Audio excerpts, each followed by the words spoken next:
Welcome back to the deep dive. You've brought us a really fascinating piece of source material today. It reads like a simple kid's story, some kids sledding down Maple Hollow Hill, but inside it, there's this remarkably precise, well, almost a technical explanation of cooperation. It frames it not as just a morale booster, but as a literal, quantifiable energy source. It's an absolutely extraordinary perspective. We're following three kids, Max, Mia, and Harper. And Max, this is crucial. He's initially focused completely on the traditional metric, winning, getting the fastest ride. Yeah. But that whole premise just gets thrown out the window when this external celestial force intervenes. Right. So our mission here is to really analyze the mechanics of what the source calls comet power.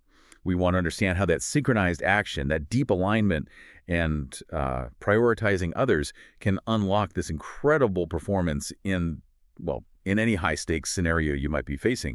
Okay, let's unpack this, because you're right. This source material feels less like an allegory and more like a technical manual for high-functioning teams, just, disguised as a snow day adventure.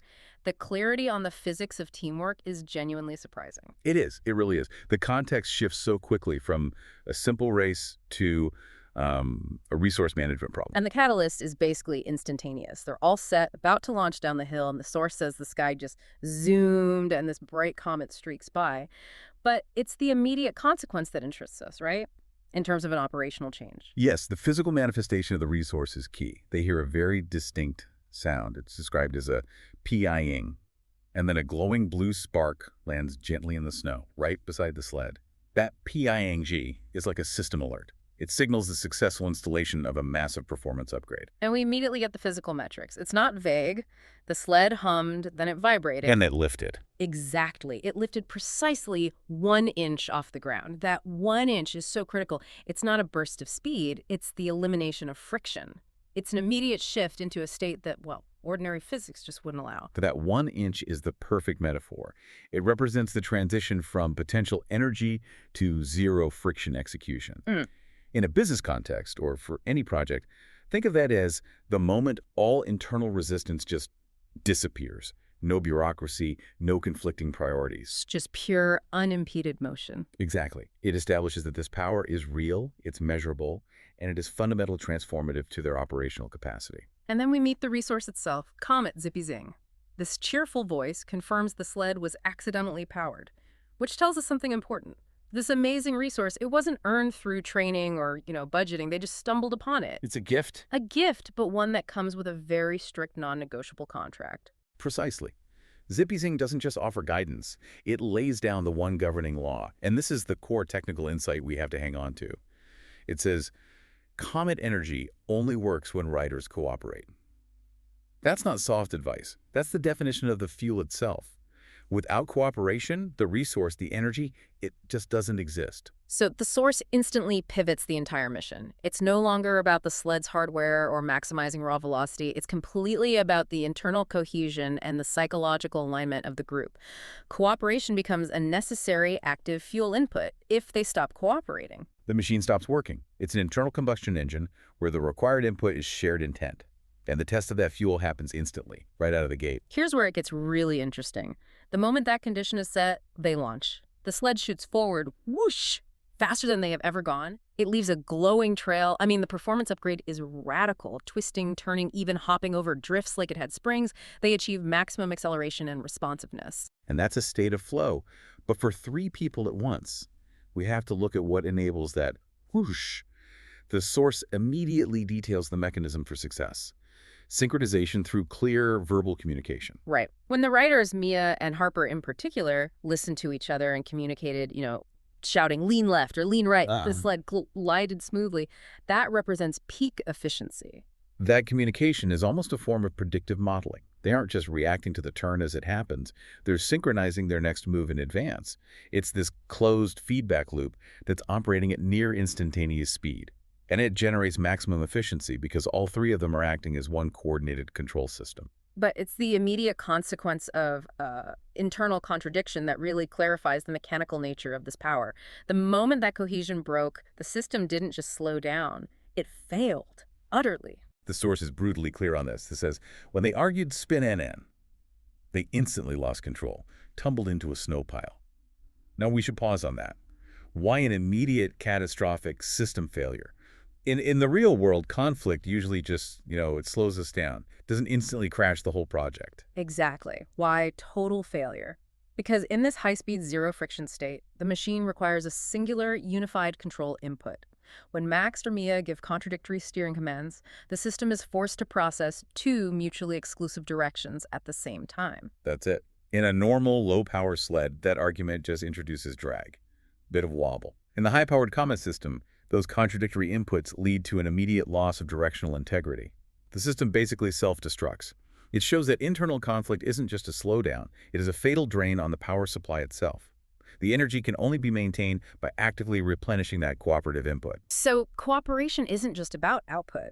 It's about eliminating the resource friction that kills those extraordinary gains. Okay, so we've seen the master acceleration, which is often the easiest part of any project, right? Yeah. Push the throttle.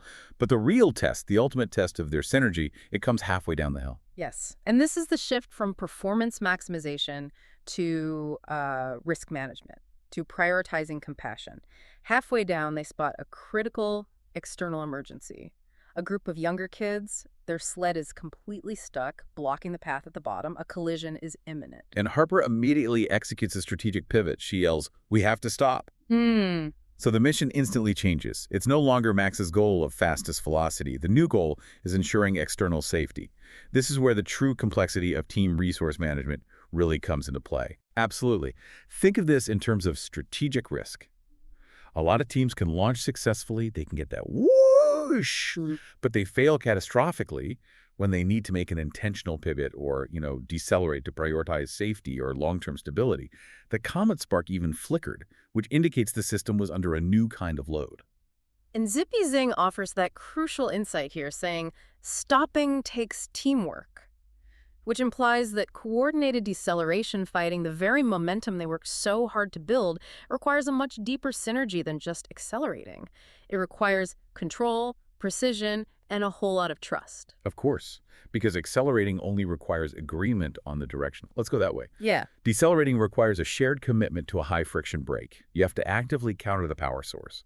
And the source details the 4 synchronized actions they took to manage this. Let's break those down, because they're not mechanical actions, they're alignment protocols. They focused, they counted together, they leaned together, and they believed together. If we translate those into, say, organizational mechanics, focus is the shared objective safety first.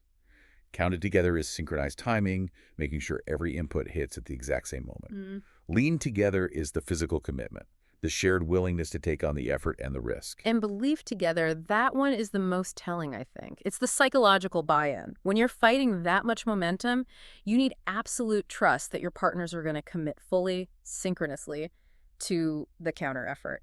That shared belief acts as the brake.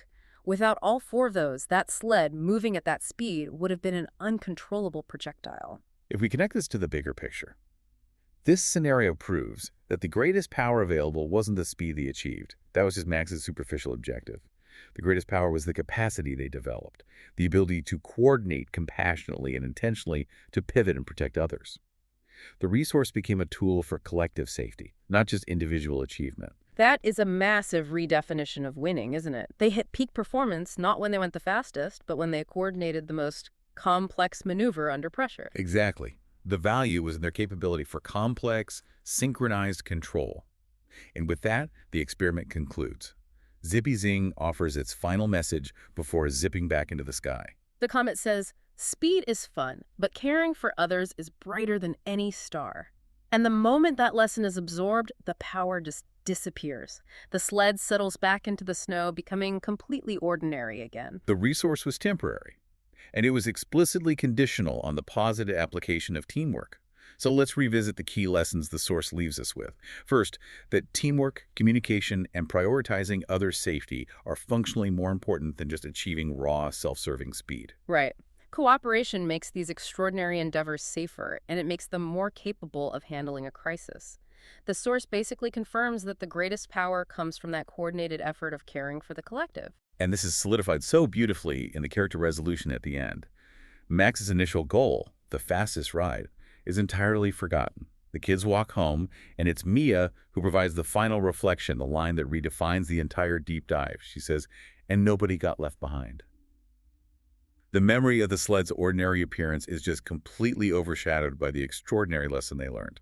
The knowledge, that capability for deep synergy that remained, even after the comet energy itself was gone, we started by asking how this narrative unpacks cooperation as an energy source.